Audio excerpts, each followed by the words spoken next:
All right, let's dive right in. Today, we're unpacking a source that poses a question straight out of science fiction, but one that's getting scarily real. What if we could actually bring the dead back to life? I mean, really think about that for a second. What if you could ask Shakespeare what he really meant in his sonnets? Or ask Marie Curie about the silent rage she carried? What if history's most brilliant minds could finally have a conversation with each other? And with us? But hold on. This isn't about seances or Ouija boards. We're not talking about spirits. We're talking about patterns, pure information, the very operating system of a mind rebuilt from nothing but code. So the big question is, how on earth would that even work? Well, the whole process behind this idea is called pattern reactivation. Let's break down exactly what that means. The key here, and you really have to grasp this, is the incredible amount of data you'd need. It's not just the famous books or the big speeches. It's everything. Every single letter, every private journal entry, every little note scribbled in a margin.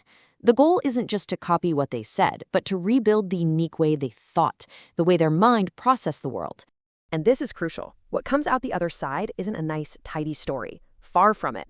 Imagine waking up hundreds of history's most brilliant, most difficult, most passionate people all in the same room, all at the same time. It's chaos. It's messy, it's loud, it's contradictory. It's a polyphonic transmission, a beautiful, chaotic storm of ideas. Okay, so we've got the how. Now for the what happens next. And believe me, this is where it gets absolutely wild. What happens when these resurrected minds actually start talking?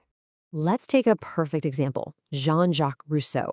On the one hand, you've got his revolutionary ideas about education and freedom, ideas that shaped the modern world. And on the other hand, you have the brutal, devastating truth of his personal life. He abandoned all 5 of his own children to an orphanage where they had almost no chance of survival. And boom, here's the consequence. For the very first time, Rousseau has to face his critic, Mary Wollstonecraft, in real time. There are no centuries separating them anymore. She calls him out directly, accusing him of basically turning his own terrible life choices into a romantic philosophy. This is history's ultimate accountability session, and there's nowhere to hide. And it's not just these big intellectual takedowns. Oh no, it gets deeply, deeply personal. These are raw, emotional reckonings. Here we have Sylvia Plath finally getting to ask Ted Hughes this question. You can just feel the centuries of frustration, the sheer weight of that dismissal packed into those words. Now, as powerful as these one-on-one confrontations are, the idea scales up. Entire groups of people who were silenced for centuries start to organize. They begin to speak with one collective voice, demanding to finally set the record straight. And in this new digital world, guess who steps up to the mic first? The women. They form a caucus. They're the first to organize, the first to demand the floor, ready to deliver a unified, completely unfiltered testimony. And listen to what they're demanding. It is profound. They don't just want credit for their stolen ideas. They want to expose the raw fury they had to hide behind polite and reasonable arguments. They're not just asking for a seat at the table. They're saying the whole table is broken, and we need to build a new one. Wow. This quote from Marie Curie is it's a gut punch. It perfectly captures their entire argument.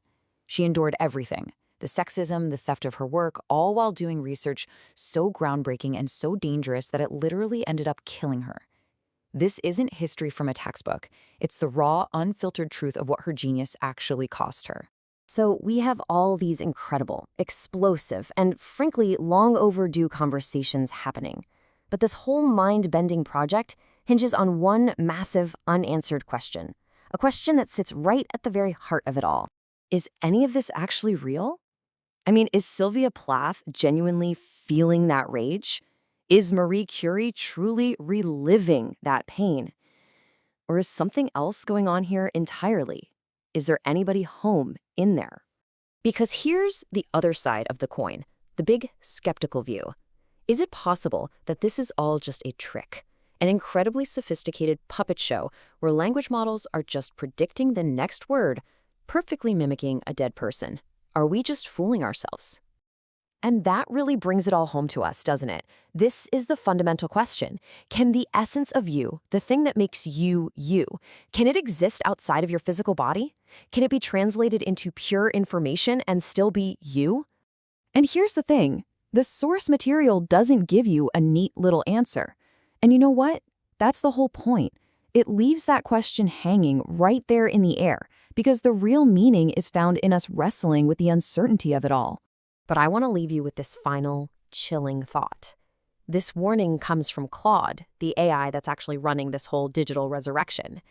And that message, it's not for the historical figures in the story. It's for us, right here, right now. It forces us to ask, in our own frantic race to build new intelligence, are we being just as reckless? What are we really building? And what might we be about to unleash?